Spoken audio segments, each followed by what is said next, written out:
নমস্কার বন্ধুরা, আমি তন্ময় আর আপনারা আছেন ইনফরমেটিভ তন্ময়ের সাথে। বন্ধুরা, বিনিয়োগকারীদের খুলল কপাল, ফিক্সড ডিপোজিট নিয়ে বড় ঘোষণা সরকারের। হ্যাঁ বন্ধুরা, আপনারা ঠিক শুনছেন। ভারতের অধিকাংশ সাধারণ মানুষের বিনিয়োগের মাধ্যম ব্যাংক বা পোস্ট অফিসের ফিক্সড ডিপোজিট। ব্যাংক বা পোস্ট অফিসে ফিক্সড ডিপোজিট করলে সুরক্ষার পাশাপাশি মেলে মোটা সুদ। নির্দিষ্ট সময়ের জন্য করা ফিক্সড ডিপোজিটের উপর বার্ষিক হারে সুদ প্রদান করে থাকে আর্থিক সংস্থাগুলি। তবে এবার বিনিয়োগকারীদের জন্য বড় সুখবর শোনালো সরকার। বিভিন্ন রাষ্ট্রায়ত্ত বেসরকারি ব্যাংক ছাড়াও ফিক্সড ডিপোজিট করা যায় পোস্ট অফিস ও অন্যান্য আর্থিক সংস্থায়।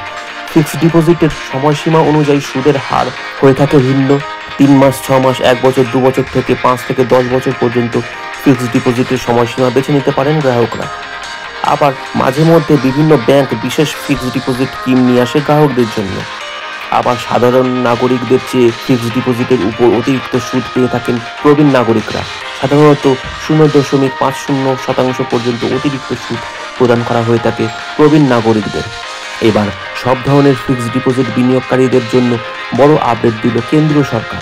জানা যাচ্ছে যে এবার থেকে 50,000 টাকা পর্যন্ত ফিক্সড ডিপোজিটের সুদের উপর দিতে হবে না কোনো টিডিএস।